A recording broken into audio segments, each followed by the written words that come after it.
Good day, guys! Austin, and in this one today, we're going to be looking at a new series. This series is going to be completely revolving around arcade setups. Now, what I'm going to do is take you from start to finish on building your own arcade. Now, some of you have already been going along this, so while I waffle, I'm going to show you some of the builds that you guys have already been coming up with, and some of these are absolutely top-notch. I mean top draw. I would expect this to be purchased, not to be made, so this is complete professionalism from you guys, so hats off to all of you. You deserve the praise, and you've all been posting them in on my Facebook page, but I think they deserve an actual viewing on something like this. So hats off, and thank you very much for sharing your builds. Please feel free, share all your builds with me. I'll try my best as I'm going through this series to include your builds in the videos. That's if you don't mind anyway, but I think they deserve a public viewing. It's like an art gallery of what you could achieve yourself. So that's what I'm going to give to you in this upcoming series. Now, what I want to do is build an arcade, like I said, from start to finish. I want to show you each and every bit, all the intricacies, I can't even say it, all the technical stuff that goes along with building an arcade cabinet. Now, we're going to go for the ultimate arcade machine with everything that is top of the range, that is completely compatible, and that is, well, a dream come true. But we're not going to go silly. We're going to start from the very basics, which means that we're going to go for a budgeted build using high quality parts, highly put together, the best kind of systems that we can be running, and I'm going to share with you the information, the artwork, the build information, the parts that I've used, the software where possible, everything with you guys, so you can follow through and see what takes your fancy and see if you want to add it to your build or even spur you on to build a complete arcade cabinet yourself. Now, like I said, we're going to start from the bottom. We're going to go budgeting. Then what we're going to do is we're going to upgrade parts. We're going to review. We're going to see what's compatible with each of us PCs. We're going to see what's compatible with certain games, certain systems, which works best for some, which works best for others. We're going to start reviewing parts and giving you guys how to install these parts. So we're going to see what's tapped, what you should be avoiding when you're going through this arcade kind of building scene, and what you should be looking out for. Because some of these are quite, you know, there's various different makes, there's various different kinds of builds that you can go down. And like I said, the first ones we're going to go for is a pie build, which is probably the cheapest one out there. Now, Richie's Bartop Arcades. He approached me and he's given one of his builds to me to be able to build for you guys, show you how to put it together, show the high quality that it is, because trust me guys, I'll show you in just a second the kind of quality that he's put forward. And, well, please give your thanks to him. He's also offered 10% off any purchases from him.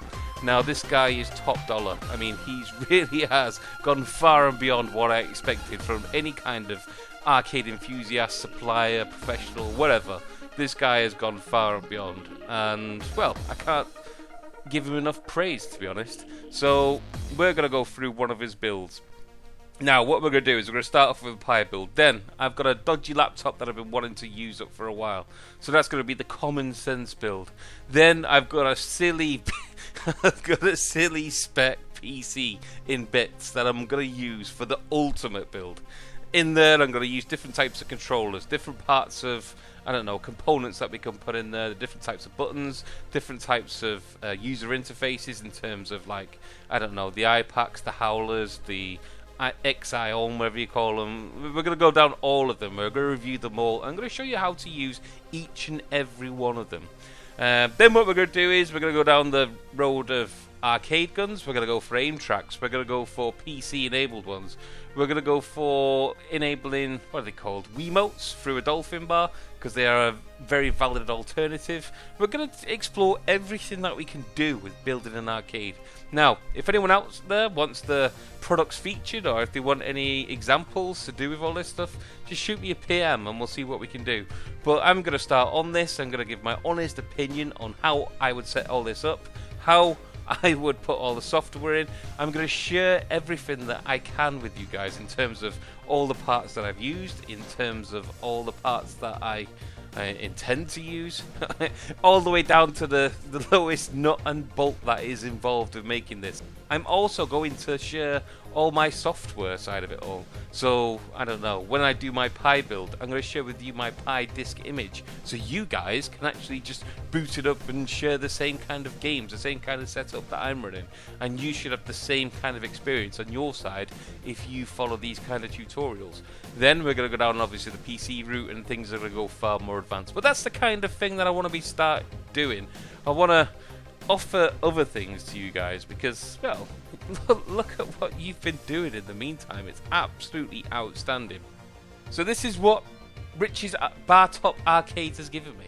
This is what he sent through the post. So as you can see, we've got the actual Bartop Arcade. It's all flat packed, it's ready to rumble. Now the build quality on this is absolutely outstanding. I mean, the edging on it and stuff is crystal clear. There's no blemishes, there's no marks, there's no rough cuts. It's CNC'd, and that means that basically it's all done, well, on a high-tech machine. There's not no guy with a jigsaw in his garage. This is all professional, high-end stuff. It's all been T-molded and stuff, so there's nothing there to worry about. I just have to put it together in my kind of configuration, but it's high-quality wood. Also, the first bit that we're going to be doing is we're going to be following the Exiome, wherever it is. All the details, we'll cover it in the videos, but I just want to give you a heads up now to see the kind of stuff that we're working on. As you can see, they've all been ended up. This is quite cheap, to be honest, and this is what came in the post, so we're going to see what this copes with first before we start going on to the more advanced stuff. It's apparently completely plug and play. It uses the USB. It's just a case of wiring all the keys in together, and it imitates an actual control pad being plugged into your PC. So that one should be a good one to start off with, and it's also the cheapest option out of them all. As you can see, completely USB orientated.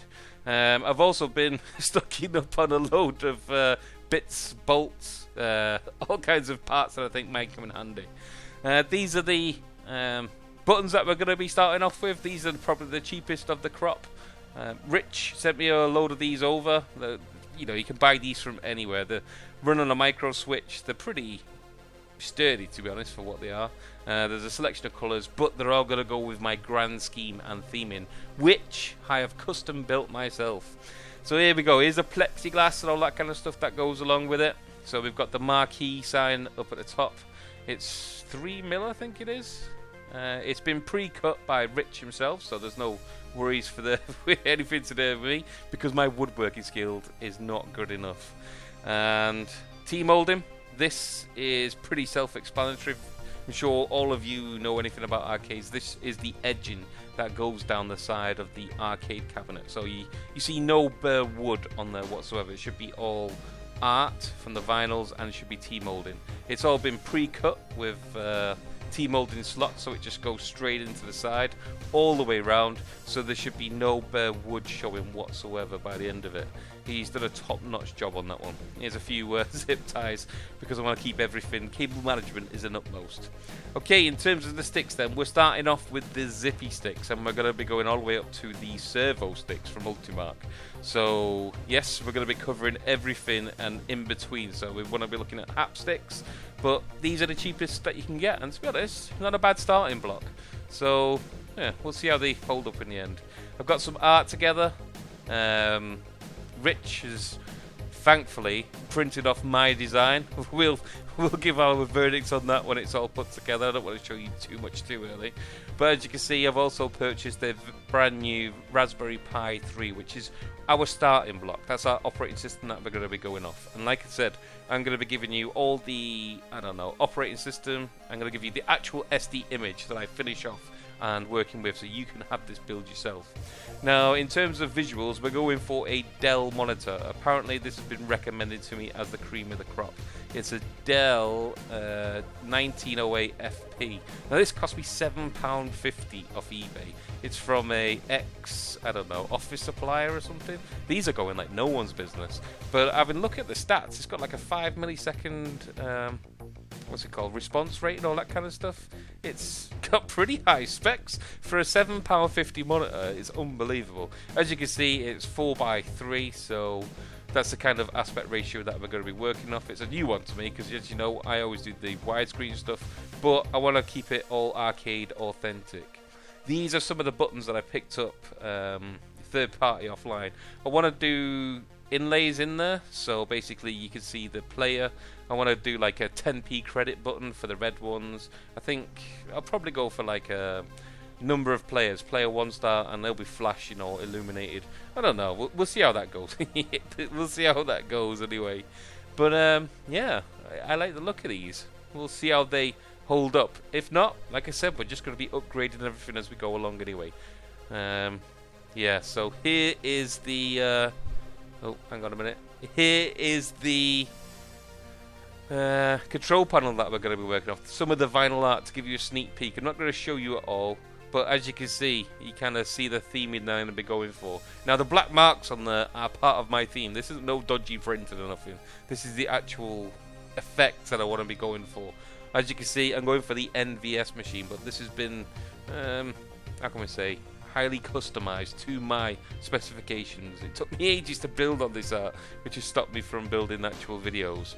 But yeah, we're going to be seeing how this goes. I want this to be a completely custom build. I want this to be my machine. And like I said, we're going to be upgrading everything from here on out. Once I've got this working, then we're going to start playing, we're going to start experimenting, we're going to be adding and showing everything that goes along with making your own arcade machine. And in terms of cabinets, we're not just going to stop with the bar top. We're going to go for a full size build. We're then going to go for the ultimate arcade build, because I've always wanted one. A full 4-player 42-inch TV, which I've got just for this occasion, and we're going to go for every bell and whistle that we can ring on that. I mean, the full kit and caboodle. LED blinky, howler boards, the lot. I want everything to light up. I want all the player controls to be there. We're going to go for a full marquee, and, well, it's going to be the ultimate arcade machine. So if you can imagine it, it's going to be on it. But for now, let's learn it. Let's learn the best combination of all these controls, of all these setups, how to configure everything, what parts are best used in what place, and, well, let me show you how to do it more importantly. And so you can build your own cabinet that you've always dreamed of. So yeah, I'm hyped. I'm really hyped up about this one. This is going to be an extreme series to go along with. Of course, yes, I'm still going to continue with the Hyperspin, the Launch Box. I want to do an Attract mode, and I want to do GameX, and maybe some other front ends. I don't know. I'm also going to start focusing a lot more on Rocket Launcher, because I feel that that brings a lot more to the party, especially when we're going to go down this road of adding every system that we can ever think of, especially to the arcade cabinets. Now, of course, all this has some good news for you guys, because, like I said, the first part of this is going to be covering the Pi 3. That's the newest version, and with that comes along a whole new array of systems which they've managed, because of the power, they've managed to get it working to its full capacity on the Pi 3. So I'm going to be covering that. Not only am I going to be covering how to set it up, we're going to give you my image. So all the games, all the setups, everything that I've got on my arcade machine, you can have either on your arcade machine, or you can have it in your, well, on your TV or whatever it is you want to put it. Completely up to you. So yeah, there's a whole new array of fun stuff on the horizon, and, well, I'm hyped to look about it. But there you go, guys. I'm not going to dwell this on. I need to start kicking into gear and start making these videos for this. I've managed to get myself a decent camera to cover all this, so you're going to be seeing a hell lot more of me, whether that be a good thing or a bad thing.